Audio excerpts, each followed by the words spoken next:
वंदे मातरम भारत माता की जयच्या जयघोषात शहरात तिरंगा राष्ट्रध्वज रॅलीचे आयोजन। 150 फूट लांब तिरंगा राष्ट्रध्वज ठरले आकर्षणाचा केंद्रबिंदू।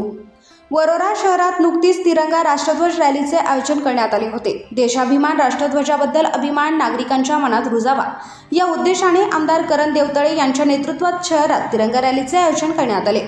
यावेळी या रॅलीत विद्यार्थी, माजी सैनिक, विविध सामाजिक संघटनांचे पदाधिकारी, एनसीसी विद्यार्थी तसेच सामान्य नागरिक, भाजपा पदाधिकारी, कार्यकर्ते मोठ्या संख्येने सहभागी झाले होते।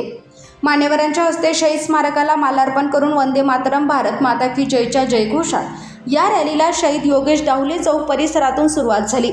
शहराच्या मुख्य मार्गावरून मार्गक्रमण करीत सदर रॅलीचा डॉक्टर बाबासाहेब आंबेडकर चौक परिसरात समारोप करण्यात आला।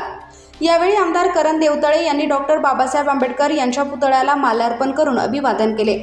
याप्रसंगी प्रतिनिधी हितेश राजन हिरे यांनी आमदार करण देवतळे यांच्याशी संवाद साधला असता तिरंगा हा राष्ट्राच्या आत्मसन्मान, एकता आणि अखंडतेचे प्रतीक असून देशाच्या स्वातंत्र्य लढ्यात बलिदान देणाऱ्या शहीद जवानांच्या त्यागाचा सन्मान करणे हे प्रत्येक नागरिकाचे कर्तव्य आहे, जबाबदारी आहे असे म्हणत तिरंग्याप्रती प्रत्येकाने राष्ट्रप्रेमाची भावना मनात कायम जागृत ठेवावी असे म्हटले।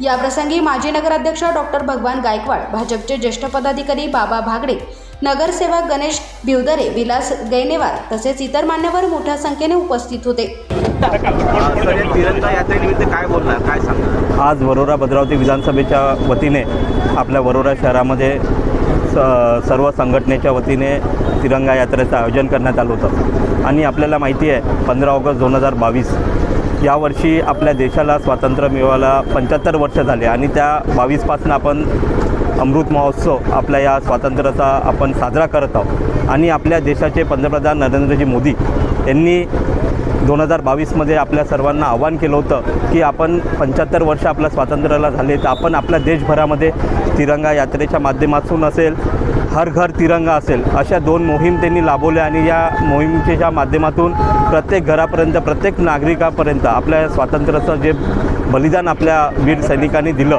हे आपल्या येणाऱ्या युवा पिढीपर्यंत जागरूक राहण्यासाठी या तिरंगा यात्रेचं आयोजन केलं। आज संपूर्ण देशभरामध्ये प्रत्येक विधानसभेमध्ये या यात्रेचं आयोजन केलं जात आहे।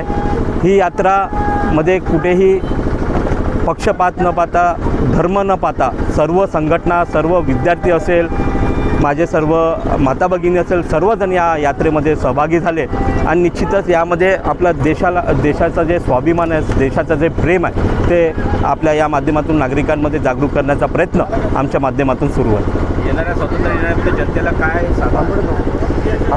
15 ऑगस्ट 2026चा स्वातंत्र्य दिवस आपण सर्वजण मोठ्या उत्साहामध्ये संपूर्ण देशभरामध्ये साजरा करणार आहे आणि या माध्यमातून संपूर्ण माझ्या विधानसभेतील नागरिकांना मी स्वातंत्र्य दिनाच्या खूप खूप शुभेच्छा देईन आणि ज्या प्रकारे आपण भारत, एक भारत, आपला देश हा एक आहे, आपण एकजुटीने आपण सर्वांनी राहिला पाहिजे। कधीही आपण आपल्यामध्ये मतभेद न येता आपण सर्वांनी आपल्या देशासाठी आपण कार्य केलं पाहिजे, हीच मी या स्वातंत्र्य दिनाच्या निमित्ताने सर्व नागरिकांना आवाहन करतो। प्रतिनिधी हितेश राजन हिरे, वरोरा, जिल्हा चंद्रपूर।